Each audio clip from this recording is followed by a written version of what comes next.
Hello friends, welcome to my channel English Literature with Hema Soni. And this video is for the students who are pursuing MA English Literature. And today I come with one question from the poem Absalom and Achitophel. This is written by John Dryden. So the question form is Absalom and Achitophel is a political satire. This is important question. And the next form of this question is describe John Dryden as a satirist with special reference to Absalom and Achitophel.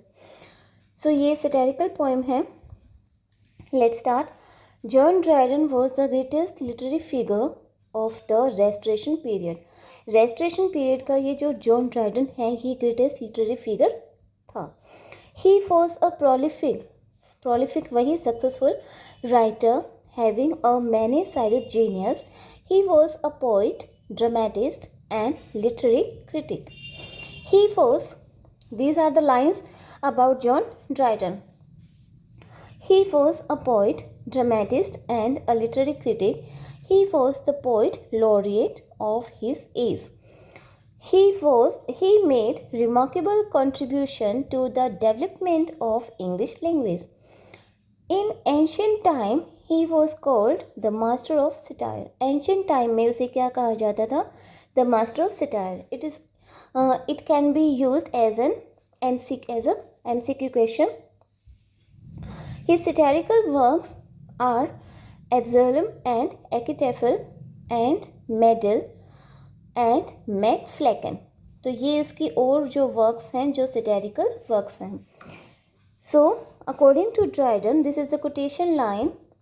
The true end of satire is the amendment. Amendment होता है improvement करना of vices. Vices होता है evils, बुराइयाँ, कमियाँ by correction. The true end of satire is the amendment of vices by correction.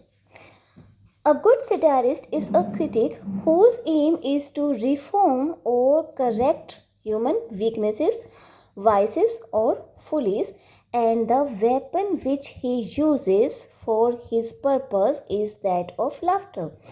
तो क्या कह रहा है ये कि गुड सेटारिस्ट का क्या काम होता है कि वो क्या करे, ह्यूमन वीकनेसेस, वाइसेस और फुलिस को ठीक करे, किस वेपन से करेक्ट करे या रिफॉर्म करे, किस वेपन से, और उसका वेपन है लाफ्टर.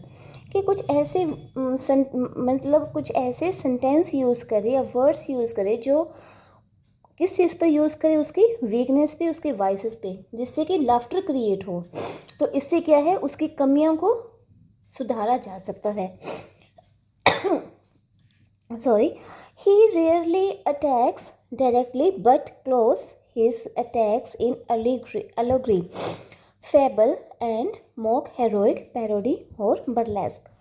तो ये क्या करता है, ये रेयरली अटैक्स डायरेक्टली तो रेयरली अटैक करता है ये, लेकिन अपने अटैक को किस में क्लोथ करके करता है, allegory, fable, mock heroic, parody और बर्लेस्क. मतलब इस तरह की फॉर्म में वो अपने वर्क्स लिखता है जिससे कि सेटायर, और उसमें सेटायर डालता है और इससे जो है ह्यूमन वीकनेसेस भी वो अटैक करता है. Satire is different from scolding. Scolding होता है किसी को स्कोल्ड करना, डांटना. शेर एब्यूज़ मीन्स बहुत बुरी तरह से, मतलब बहुत ज़्यादा किसी को जो है उसका विरोध करना. It naturally has a wide range. It can involve an attack on the vices of an age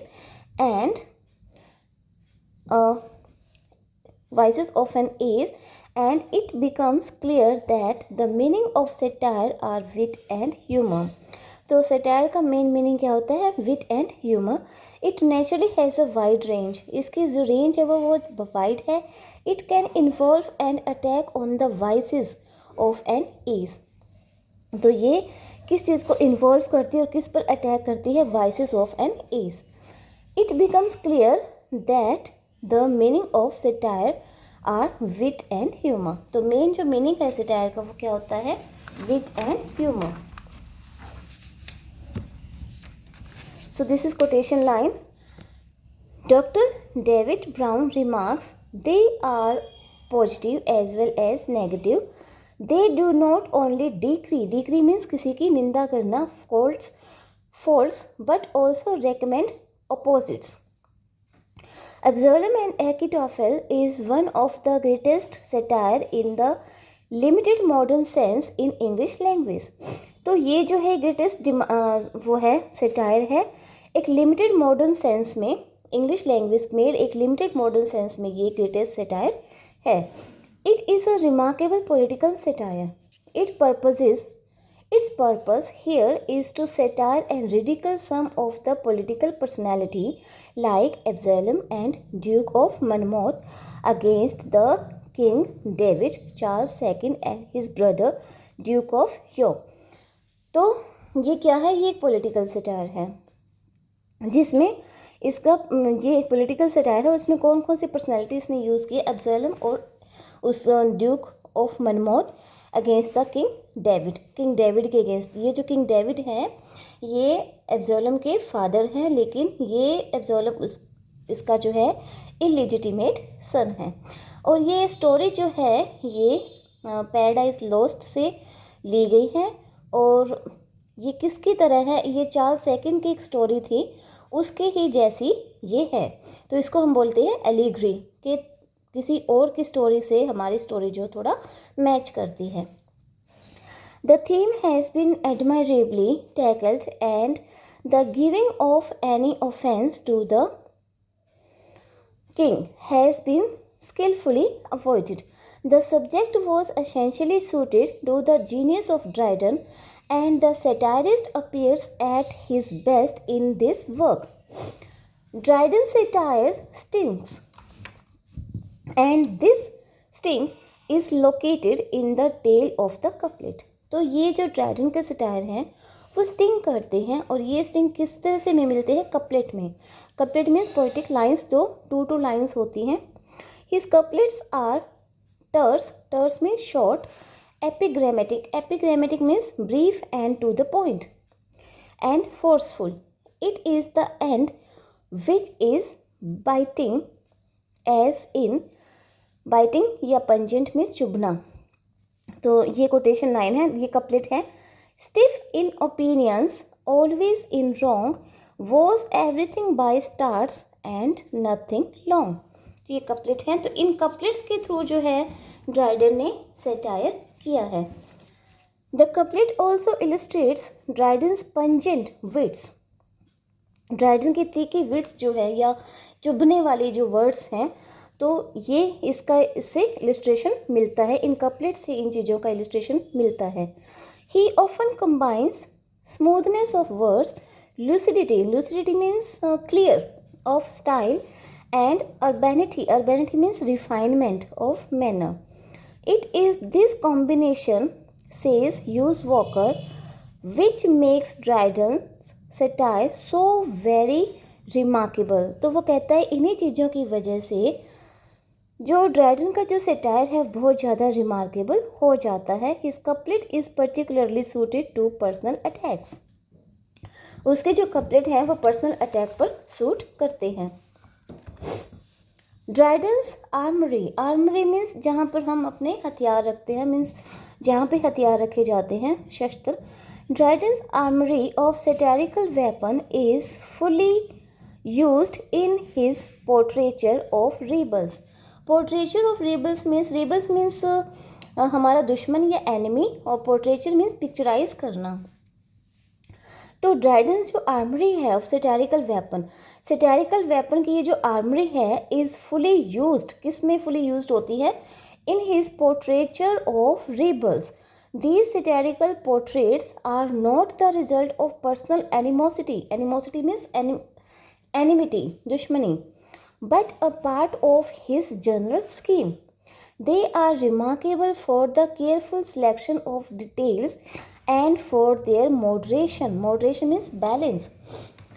तो ये जो है they are remarkable for the careful selection of details. जो डिटेल दी जाती है उसके लिए बहुत ही केयरफुल सिलेक्शन किया जाता है. एंड फॉर देयर बैलेंस, और उनको एक बैलेंस में रखा जाता है. मीन्स जो वर्ड्स वो यूज़ करता है उनका सिलेक्शन बहुत केयरफुली करता है, उनको पूरी तरह से बैलेंस्ड रखता है. His portraits become living men and women and do not remain either monsters or gods as the case with lesser satirists. उसका जो पोर्ट्रेट है, या हमने कहा पोर्ट्रेचर ऑफ रीबल्स, तो वो जो पोर्ट्रेट जो पिक्चराइज हमारे सामने करता है, तो उस पिक्चराइजेशन में उसके एकदम लिविंग मैन और वीमेन हमें मिलते हैं, और सिर्फ मैन और वीमेन ही नहीं मिलते, वो मॉन्स्टर और गॉड्स को भी नहीं छोड़ता, मीन्स उनको भी इन्वॉल्व करता है। और ऐसा काम कौन नहीं करते, ऐसा काम जो है लेज़र सेटारिस्ट में के कामों में नहीं मिलता। लेज़र में जो थोड़े लो लेवल के होते हैं, जिसमें जो इतने परफेक्ट नहीं होते, जो इतने परफेक्ट सेटारिस्ट नहीं होते, उनके कामों में हमें ये चीज़ें नहीं मिलती जो चीज़ ड्राइडन ने यूज़ की है, जो तरीके या जो स्टाइल ड्राइडन ने यूज़ किया है। Dryden's manner towards his victims is that of a cold and not ill-humored and scorn. Dryden का जो मैनर है अपने विक्टिम के लिए, मीन्स विक्टिम मीन्स जिस पर वो सटायर करता हो, वो बहुत कूल है, वो इल ह्यूमर्ड नहीं है। इल ह्यूमर्ड होता है किसी को, मीन्स बहुत ज़्यादा ही गंदे तरीके से, बुरे तरीके से उसको उस पर हंसना या कुछ ऐसे कमेंट करना कि लोग उस पर हंसे और वो बहुत ज़्यादा गलत तरीका हो। एंड स्कॉन मीन्स हेट, या उससे पूरी तरह से हेट की जाए, ऐसे काम वो ड्राइडन नहीं करता, बहुत ही कूल रहता है। जब सटायर भी करता है तो बहुत ज़्यादा कूल रहता है। His aim was to support the king and expose the enemies. उसका एम था किंग को सपोर्ट करना, मीन्स डेविड को सपोर्ट करना, और एनिमीज़ को एक्सपोज करना। As J.S. Lowell puts, he knocks them down, and there is the end. It is the spirit of fine raillery. Raillery means to make fun, which Dryden advocated and which he introduced for the first time in English satire. He does not hesitate to award positive praise when such praise is due.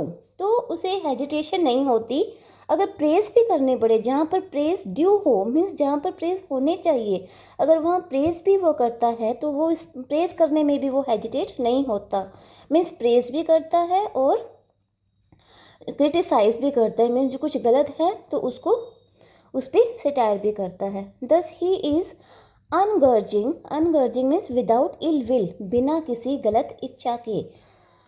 He is ungrudging in his praises of Achitophel as a judge. तो एकिटोफल वैसे तो दुश्मन है, enemy है, लेकिन फिर भी वो जहाँ जहाँ उसकी प्रेज़ होनी चाहिए वहाँ उसकी प्रेज़ करता है। Yet fame deserved no enemy can grudge. The statesmen are abhor means hateful, but praise the judge.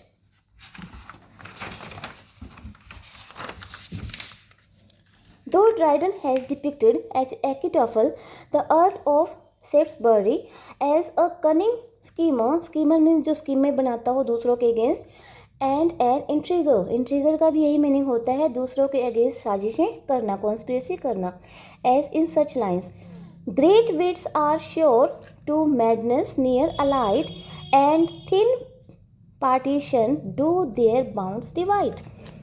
This recognition of the good along with the bad gives to his portraiture the added grace and variety.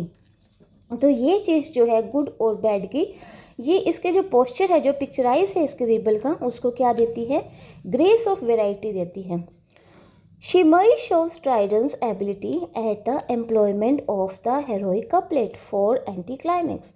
तो ये जो है शिमई है, ये Dryden की इस ability को show करता है कि वो क्लाइमेक्स के टाइम पे क्या यूज़ करता है, या एम्प्लॉयमेंट का मीनिंग आएगा यूज़ करना हेरोइक कपलेट। इसके लिए वो ड्राइडन को की एबिलिटी की प्रेज करता है। Thus there is plenty of wit in this portraits. It was inevitable for Dryden to use insulting language for this man. Inevitable है मीन्स जिसको अवॉइड नहीं किया जा सके, तो it was inevitable for Dryden to use insulting language for this man. तो इस man के लिए जो ड्राइडन है वो क्या यूज़ करता है, इंसल्टिंग लैंग्वेज यूज़ करता है। His कुक्स with long disuse their trade forgot. Cold was his kitchen, though his brains were hot. This is quotation line. ये poetic line है. These lines shows Dryden as a master of satire. Dryden's treatment of Cora is much more scornful. Scornful वही उसको ज़्यादा उस पर satire करने वाला, उसको डांटने वाला, than his handling of Shimei. Here we have direct and bitter satire, which is not too marked for good humor. We are especially amused by the lines about Cora's low birth, his physical appearance, his claim to foreign degree, etc. Edmund Gross remarks, the poem really consists of a series of satirical portraits, cuts and polished, like jewels and flashing malignant means deadly, बहुत ज़्यादा घातक, malignant from all their facts. Dryden does not spare English people in general in satire. Dryden जो है English people को भी use करता है satire में, इंग्लिश पीपल पर भी सटायर करता है. Dryden calls them a headstrong, moody, murmuring race whom no king could govern and no god could please. This is quotation line. Dryden chose the well-known story of Bible of Absalom revolting against his father David at the wicked instigation means भड़काना of Achitophel in order to satirize. तो Dryden इसमें क्या use करता है, Bible की story को use करता है, और उसी की तरह से स्टोरी में क्या दिखाया गया है कि अब्सोलम जो है वो रिवोल्ट करता है अपने फादर डेविड के अगेंस्ट. भड़काता कौन है, एकिटोफल. द कंटेम्प्रेरी पॉलिटिकल सिचुएशन, तो इस तरह से वो क्या करता है, सटायर करता है, सैटराइजेस द कंटेम्प्रेरी पॉलिटिकल सिचुएशन. उस टाइम जो पॉलिटिकल सिचुएशन चल रही थी उस पर वो इस तरीके से सटायर करता है इनकी स्टोरी के through. Thus, Dryden's poems becomes the superb kind of satire. One main asset of Dryden as a satirist lies in his skill as a debater in verse. तो एक उसकी स्किल क्या है, डिबेटर इन verse, कि वो verse में debate करता है. The debate between Absalom and Achitophel is a masterpiece. Every line in it is lucid means clear, and packed with thought. The argument advanced to persuade the son to revolt against father find no parallel in English satire. तो इसमें ये argument होता है कि एक father एक सन जो है एक फादर के अगेंस्ट क्या कर रहा है, रिवोल्ट कर रहा है. Father no parallel in English satire, और ऐसा इंग्लिश सटायर में, इस तरह की जो स्टोरी है इंग्लिश सटायर में नहीं मिलती. वी एग्री विद निकोल, तो ये निकोल की कोटेशन है. Absalom and Achitophel is a satire such as the world had never seen before. तो इस तरह का ये सटायर है जिसको वर्ल्ड ने पहले कभी नहीं देखा. So if you like this then please press the button like and subscribe. In the next video I will take the next question. Thank you.